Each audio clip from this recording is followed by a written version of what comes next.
All right, everybody, what's going on? It's your boy Kaitar with another banger of a video. You know what I'm saying? Today we finna cap Sangoon c10. So yeah, that's the guy for today. c10 Sangoon. So without further ado, let's get into the video. All right.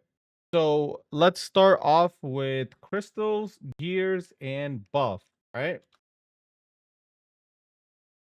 Um, all right. So these are my crystals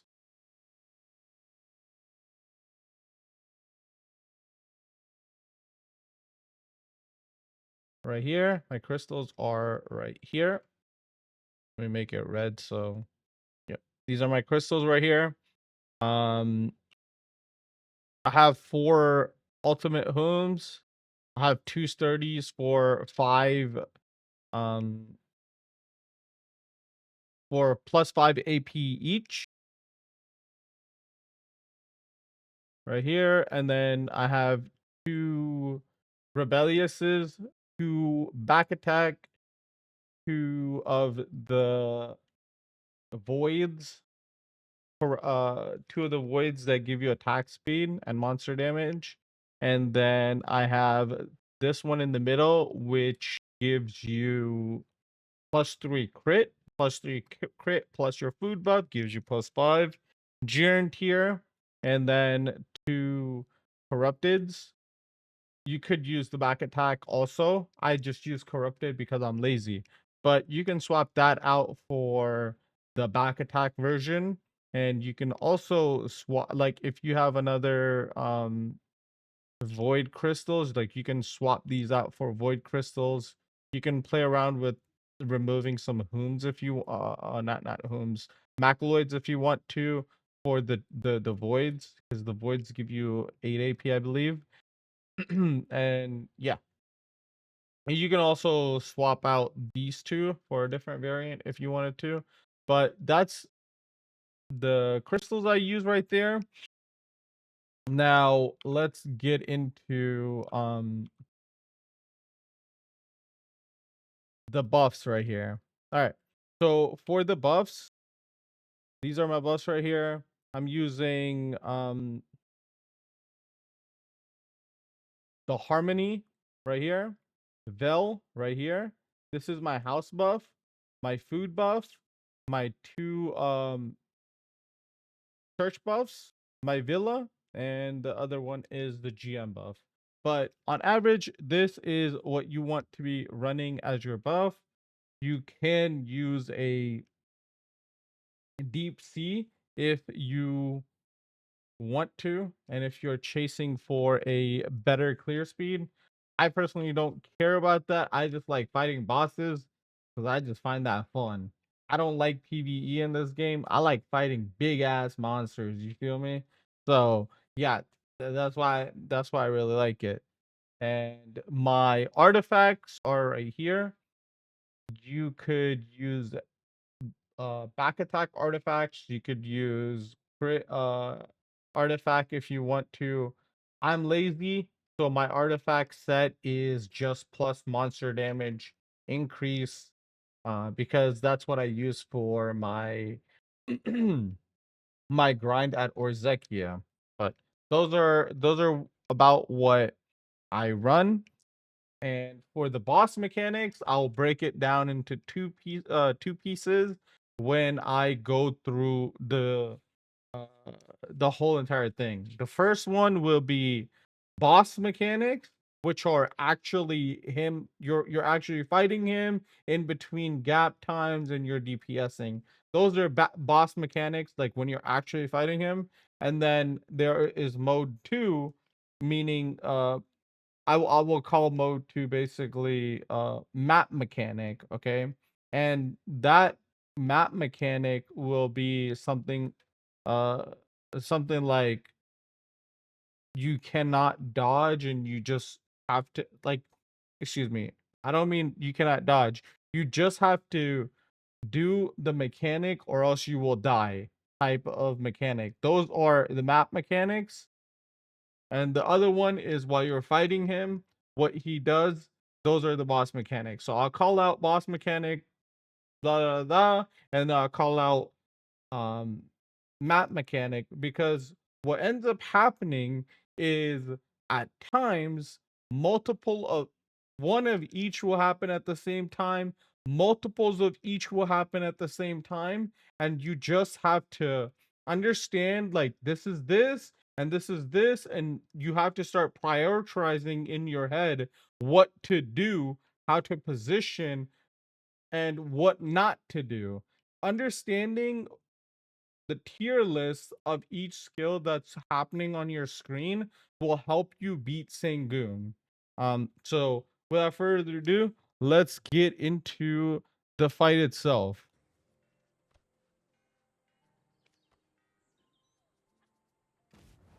Yep, go here. Make sure you pick C10 Sangoon. If you're doing C8, C9, um, well, it's basically the same thing with less mechanics and more visual aid.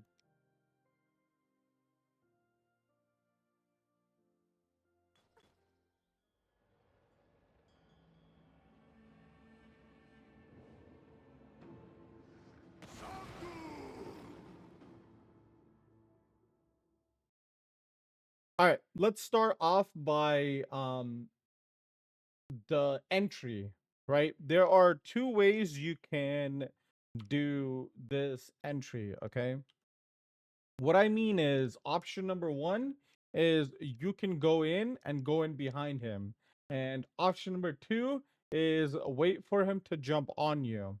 And those are the two entries. And I personally like option number two, but in this video, I'll go in option number one. I'll go in and attack him head up, head straight. So let's get to it.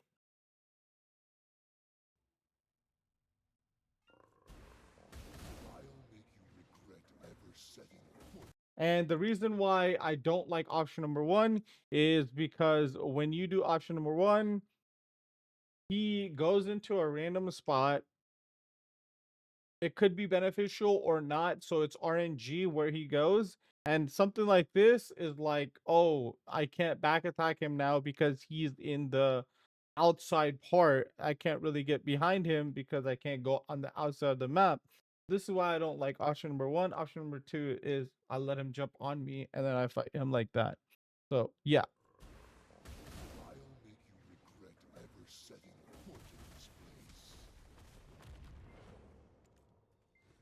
So here's where we get into map mechanic number one. All right.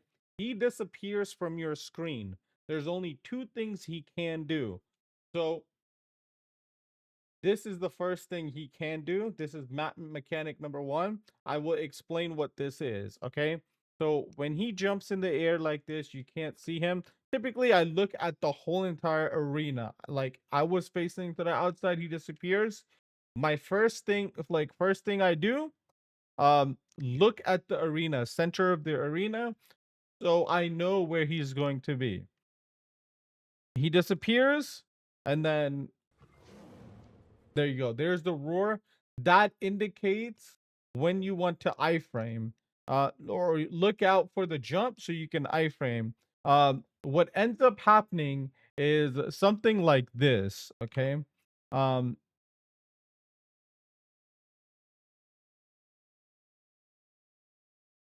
all of this on the outside right here is an attack. So you don't want to be on the outside. And then the land zone is also an attack. So you don't want to be in the attack zone. Where you want to be is like anywhere in this blue area. But when he jumps, what I typically do is I also iframe. So something like this, you see how like my character is clipping inside of the red zone.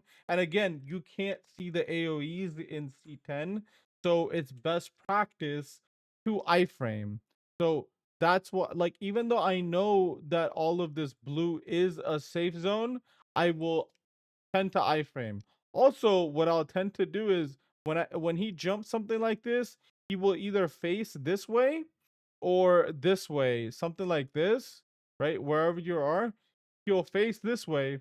So what I'm not going to do is iframe like iframe over here, iframe over here. I'm not going to do that.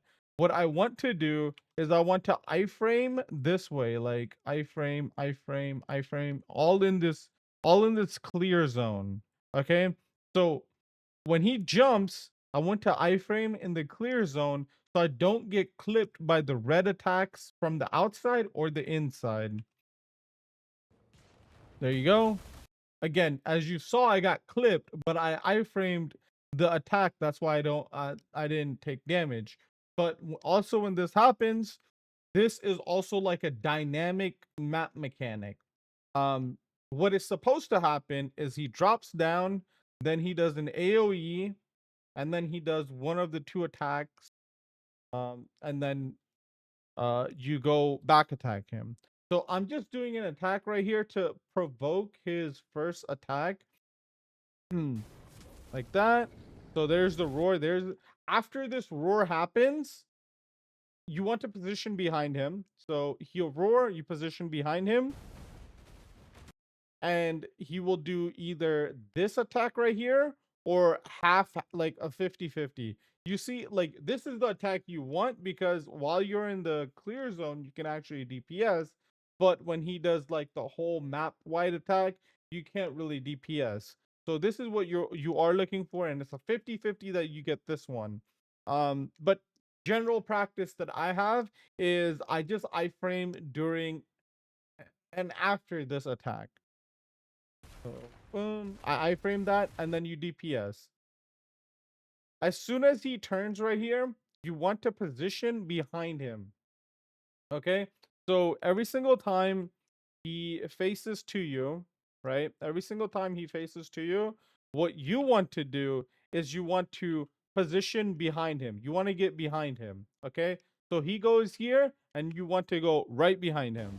Boom. As you see right here, I move right behind him and finish off my attack. Okay. He turned around again. And what I will do here is, again, he turned around. And what I'm going to do is I will move to his back and attack him from the back again. And this is the pace of the fight. You want to control him like this. He attacks this way, you move behind him. You don't want to trade like that. You don't want to take his swipes. As soon as he flips like that, I position behind him. He jumps back, I position behind him. He turns around, I position behind him. And this attack right here is like a window. So let me show you. When he turns like that, this is like a distinct like giveaway. When he turns around like this right here, there was a roar, and he turns around like this, and then he does like a 360 AoE. This is like a big window to go in behind him and and DPS. Excuse me. And DPS from behind him. Boom, there's the roar. And then as soon as he turns again, you want to move behind him, start DPSing. There he jumps in the air again like that. That means he's going to do that 360 AoE. This is the giveaway. The roar, him going up like this is the giveaway. And you want to iframe, and then right after the iframe, you can DPS. So he disappeared from my screen. There's one or two things he can do. He can jump down in the middle, which what you're looking for is an audio cue of a roar, or do these lines. This is map mechanic number 2. So if you hear the roar, right, then you want to iframe like you did earlier. But if he does this attack, this is how you counter this attack. Okay, so as you can see, his position is, excuse me,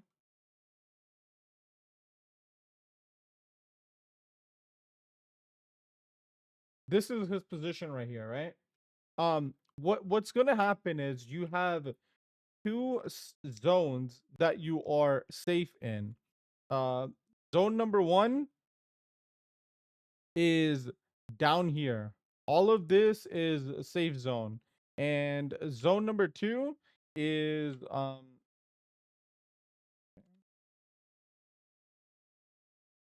zone number two is right behind him, like over there. Only thing behind him is the safe zone. Okay. So he's gonna do this. You don't want to be in the middle.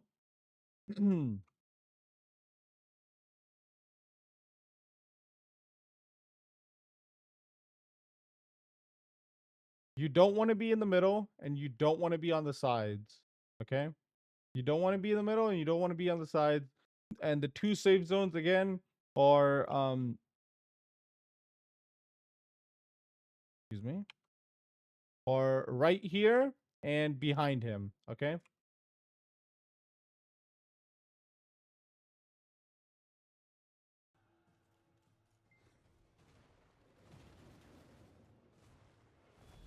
Okay. So as soon as he does this, he will always, or not always, 90% of the time, he will disappear and then do the drop from the top. Okay. But sometimes he walks up like this. And if he walks up like this, again, you go into the fight mode. Okay. Get behind him, DPS, he turns, you swap again. So boom, he swipes, I get right behind him. He flips, my position is again right behind him. He jumps again, instantly right behind him. There you go. He flips again, I'm behind him. He's swiping, I'm behind him.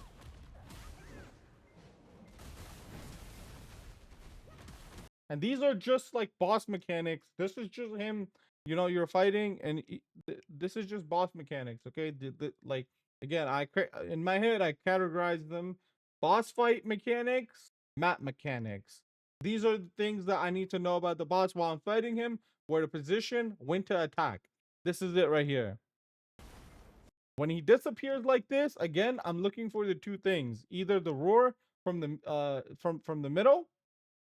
Generally around, like, after his first like drop down, he will always do option like mechanic number two, where he'll do lines and then he'll do the drop down after like 90 80 90%. That's typically what happens.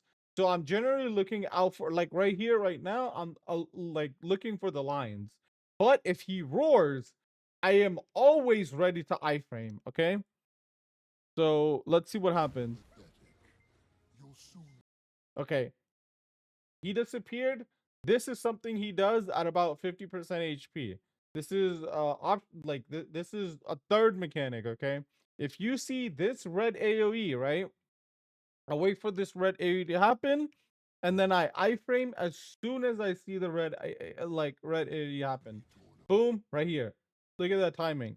I see the red, iframe, I evasion roll. I see the red, and I evasion roll again. And this happens 3 times, and the fourth one you can't see. There you go. And I wait a little bit, and then I'm evasion rolling here because he's going to land on the floor, and that's also a one shot. Okay, so make sure there is no red AoE. You won't see it, but when he falls, you want to iframe it. And again, as soon as he drops down, I'm trying to position behind him to start going into the fight again. But he disappears. So again, I'm looking out either for the lines or drop down in the middle. And these are the lines. Again, the safe zone is either behind him because he spawned right on top of me. I'm very close to his back. So I go to his back. Boom, right here. This is the safe zone. And when you're behind him like this, he can't, like earlier how he walked in, right? He could just flip on you right here and start DPSing you. So don't just relax and think that just because you're here, he's not going to attack you. He can attack you. There's a 50-50 chance that, or not really a 50-50 chance. There is a small percentage chance that he can flip on you and start attacking you. But generally, he disappears after this and drops from the sky. See, he disappears like this. I waited for him to either attack. When I was right there, I was waiting for him to either attack me because he's an iframe. But if he attacks me, then I can attack him back, and he takes damage. But if he runs away like this, then he's going to do the drop. So I waited to do one of the two things. I could either iframe if he attacks, or if he does nothing, be ready for this attack. There you go. He drops again. The safe zones. He roars. I position behind him. There you go. I wait for this attack. I only do one skill and then I wait for this attack. Quick skill that can be canceled is also something that you want to uh, something you can do right there. That small sliver gap was time DPS, and then he does this right there. As soon as the slices go away, you have a brief second of time to DPS. That was a wrong skill by me, by the way. I use a long animation skill, which is and also a back-ended damage skill. But I used it because it's frontal guard and gives me 2 charge. That's why I personally used it. But you want to use a quick skill because you are anticipating the flip. But as soon as he flips, now you have chance. And luckily, after he flipped, he did this roar. So I iframe and then, go into DPS.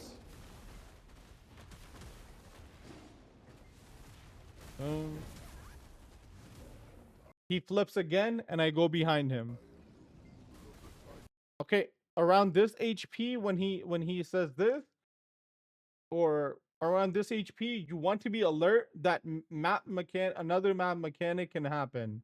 Okay, this map mechanic, when he gets about half HP, he'll spawn bunch of clones of himself that attack everywhere. Basically, like anything the lions jump on, or the tigers jump on, that's huge amount of damage.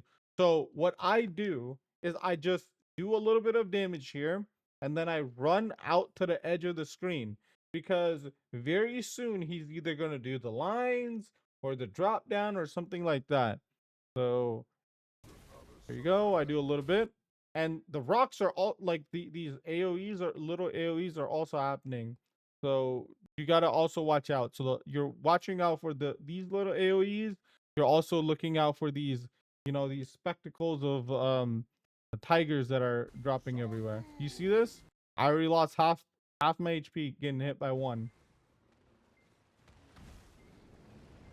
And again, I'm positioning to look for this. You see the lines that I'm trying to move to one of the safe zones, which is behind him or in front of him. And as soon as you see those lines, that doesn't mean the attack has happened. These invisible or like transparent tigers, when they dash, that's where the damage is. So just make sure you make your way either here or on the opposite side. Look right here. He did exactly that. He flips and does damage, and I was ready for him to flip and do damage to me.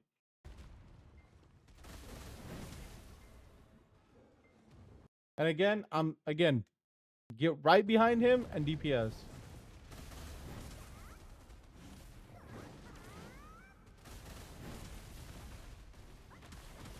Now he disappears. He can do one or two things, okay? He can do the lines or drop down. I'm always ready for it. Okay. Map mechanic. Another map mechanic happens. Okay, around this HP, he turns half the map into a red zone. Okay, all of this red outside, you can't go in or you get one shot. What ends up happening is you have to have a fight in the middle. Now the fight in the middle is another mechanic. What's gonna happen is there's going to be a bunch of little Apex Chongi clones everywhere. and you have to just survive here. Okay, what you're doing is just surviving. You can kill them just like I am, but these lines that are happening in the middle, the yellow lines that are happening in the middle, you can't be in them. As you see, there's a yellow line here, and my first instinct, get out of it. My second, right after that, is to kill these things or keep life stealing off of them. And as you see, these red AoE circles are happening around, so don't get hit by them. They do damage. So you're always focused. You can't go on the outside. There are red zones inside of the small circle. There is this yellow strip also happening, and there are mobs that are inside that break your block. So all of this at the same time, what you have to prioritize, be in the safe zone, stay alive. All right.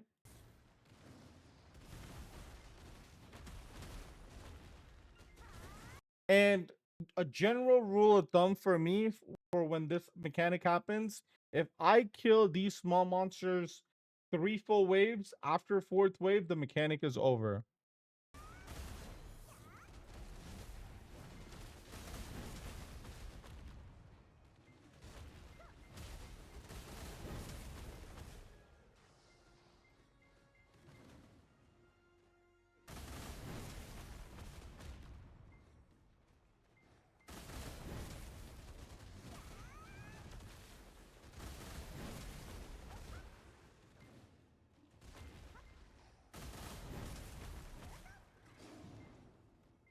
Okay. After that mechanic is over, he does this drop down. Always, so be ready. Be ready for the drop down and make sure you don't die to this AoE. As you saw me just iframing, repositioning. Again, he disappears. What am I thinking? He's doing the line or he's doing the drop down?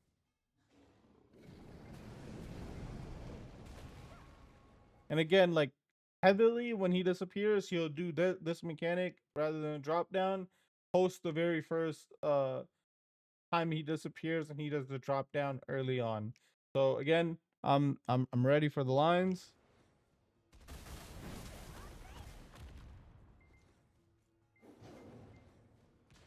Yep, this is a drop down, and I frame in the exact same manner.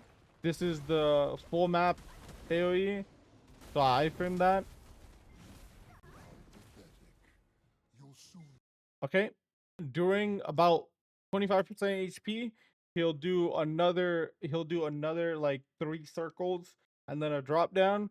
So again, when he disappears, boom, red circle. As soon as I see the red circle, I iframe. Red circle, iframe. Again, the same thing. And then once I see these small like red rocks everywhere, what do? I go to the outside. Boom. I go to the outside and he's doing the line mechanic. Perfect position. I'm already safe. Now he's gonna do the drop down. So I'm ready for that.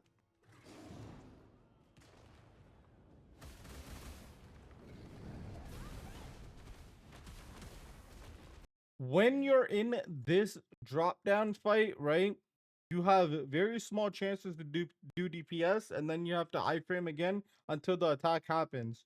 So make sure you don't use your skills that are animation locked. Okay? If you see my shift R&B right there, I can cancel it super early. That's why I'm doing shift R&B, even though it doesn't do a lot of damage. I could use any other thing if I wanted, like LMB, RMB, Shift Q. Like I could do anything, but like just a rule of thumb: quick skills when you have little brief windows. Okay. Again, I'm back attacking right here. I usually have time for a full combo. A full combo is like 3 skills. Okay. Boom, 3 skills. There, I started my combo late, so I only did 1 skill. I did the full entire bottom combo right there.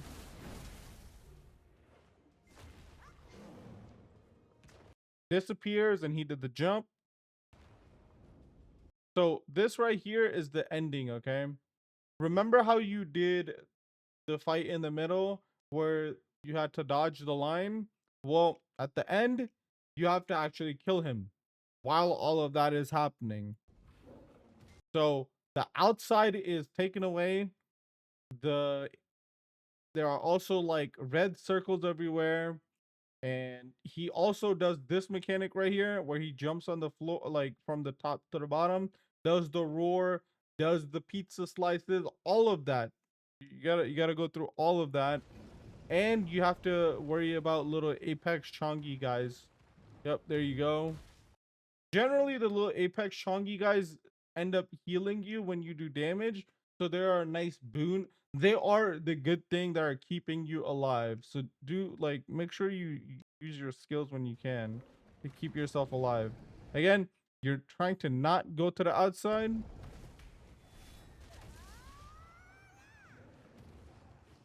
And if he jumps out, you just have to wait for him to come back in.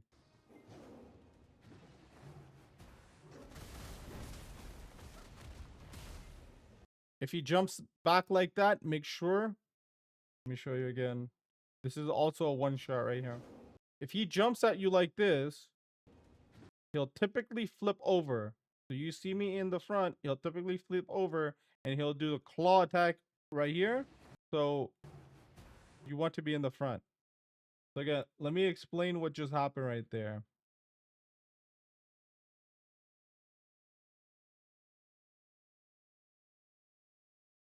If the boss is right here, he will jump here and his new location will be down here. All right. But the attack is going to be right in the middle. Okay. So make sure when this happens, you're iframing in the middle because he's claw swiping in the middle. All right. So you want to wait for the jump, iframe in the middle, and get to the back.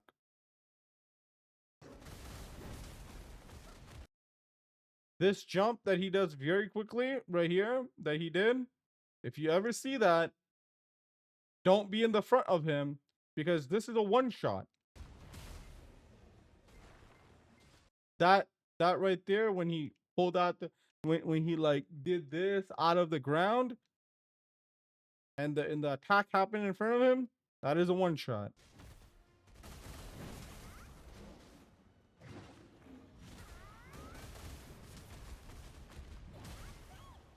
Again, I'm trying not to go into the red and bait him out. He does this when he does his jump, AoE in the front, but again, I'm trying to iframe to his back. There you go, and that's the kill. And that's it for the Sangoon guide. That's every mechanic for Sangoon. Mostly, there's one more mechanic in Sangoon that if he's just like standing there and you hit him, he'll go into the 360 AoE. But in a C10, it reliably just not doable. But you can get a little bit of extra time if you see that mechanic, but it's not happening most of the time. If you just keep doing what I just said, get to the back and hit him, um you'll just passively just do it. So yeah, that's it for the Sangoon guide. Sangoon guide. Thanks everybody that showed up, that learned something. Leave a comment. Check out my kick stream. Kick.com/Qatar01. All right, later.